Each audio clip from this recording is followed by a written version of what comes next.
Bonjour à tous. Aujourd'hui, j'ai envie de vous lire un passage de mon roman Les murmures de tonton, oser être soi. Me voici de retour au parc. Il est là, toujours à la même place. Il me voit arriver, il me sourit. Me reconnaît-il? Il doit parler à tous ceux qui l'approchent. Vu son grand âge, ne te fais pas d'illusions. Bonjour Coraline. Je suis tellement étonnée qu'il me reconnaisse, mais si soulagée en même temps. Le fait même qu'il se rappelle mon prénom me donne un sentiment de reconnaissance qui me fait chaud au cœur, ce que je n'avais pas ressenti depuis bien longtemps.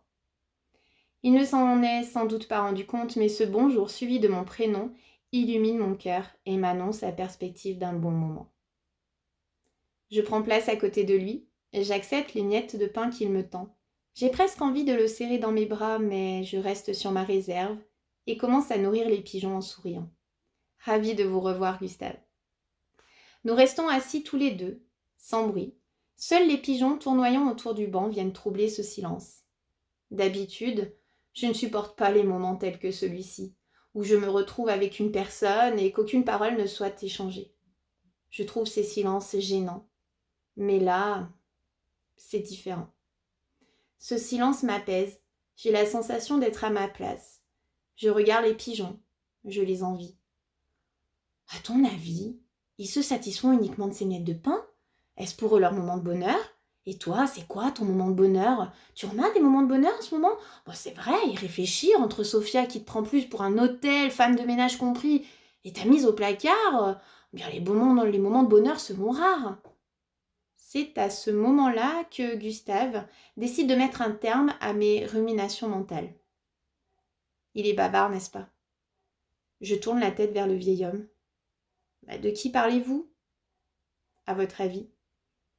Je regarde autour de moi, je ne vois personne en train de parler, je reste perplexe.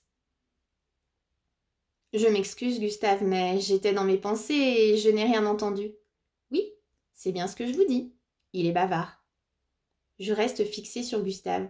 J'essaye de comprendre ce qu'il veut me dire, mais je suis perdue.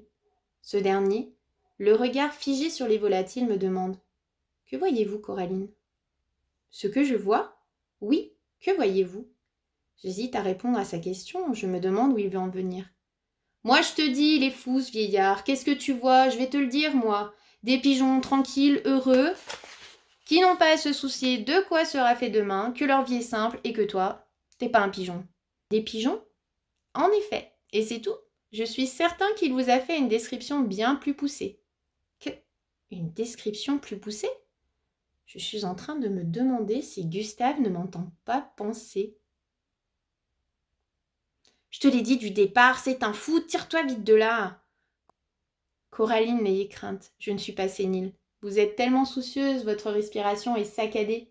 J'entends votre cerveau qui bouillonne. Il est temps de faire la paix avec la petite voix qui résonne dans votre tête. Il parle de moi ou je rêve?